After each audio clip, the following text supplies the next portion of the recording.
भोरचे आमदार शंकर मांडेकर आपल्याबरोबर आहेत। शंकर मांडेकर जी नसरापूरच्या प्रकरणामध्ये आता निकाल लागलेला आहे सत्र न्यायालयाचा, फाशीची शिक्षा जी आहे ती आरोपीला मरेपर्यंत कायम ठेवलेली आहे। कशा पद्धतीने या सगळ्या निकालाकडे पाहता फास्ट ट्रॅक कोर्टात हा संपूर्ण निकाल हो, फास्ट ट्रॅक कोर्टाने अतिशय कमी वेळामध्ये हा चांगला निकाल दिलेला आहे। त्यामुळे खऱ्या अर्थानं जी बालिका होती तिला न्याय मिळालेला आहे आणि ज्या कुटुंबाची मागणी होती ती सुद्धा या ठिकाणी पूर्ण होताना आपण या ठिकाणी पाहतोय।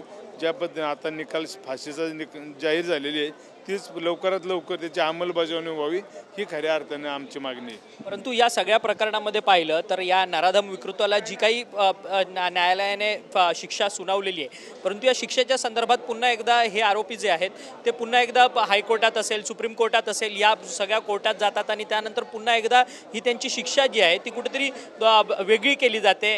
कशा पद्धतीने या सगळ्या न्यायव्यवस्थेकडे बघतो? न्यायव्यवस्थेमध्ये त्यांना तो अधिकार आहे, ते नक्की वर जाणार आहेत, परंतु न्यायव्यवस्थेवर आमचा विश्वास आहे आणि नक्कीच त्यांना हीच शिक्षा पुढच्या कोर्टात सुद्धा कायम ठेवली जाईल अशी मला खात्री आहे। मांडेकरजी, परंतु राज्यभरामध्ये अशा अनेक महिला अत्याचाराच्या घटना दिवसेंदिवस वाढतच चालल्यात किंवा त्याच्या सगळ्या संदर्भात होताना पाहायला मिळतात। सरसकट एक कायदा जो आहे सरसकट हा कायदाच झाला पाहिजे।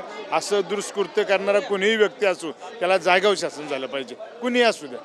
शक्ती कायदा देखील अद्याप देखील राज्यात आलेला नाहीये। सातत्याने शक्ती कायदा संमत व्हावा याकरता विरोधक आवाज उठवताना पाहायला मिळतात। शक्ती कायद्याच्या संदर्भात समिती देखील तयार करण्यात आलेली आहे, परंतु अद्याप देखील शक्ती कायदा जो आहे तो राज्यात अस्तित्वात आलेला आहे। आमचं हेच म्हणणं आहे, जो पण कोण असं कृत्य करतो त्याला सजा झाली पाहिजे, त्यासाठी चांगला कायदा अस्तित्वात आला पाहिजे, जेणेकरून त्याला कुठेही पर्याय न होता गुन्हा केल्यानंतर कमी वेळामध्ये अल्पावधीमध्ये त्याला शासन झालं पाहिजे।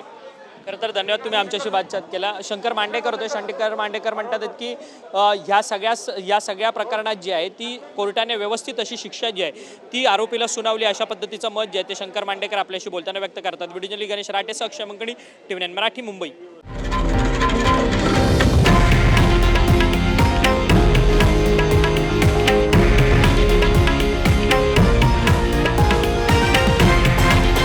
हे आहे देशातील नंबर 1 न्यूज नेटवर्क आणि आपण पाहत आहात TV9 मराठी, एकमेव।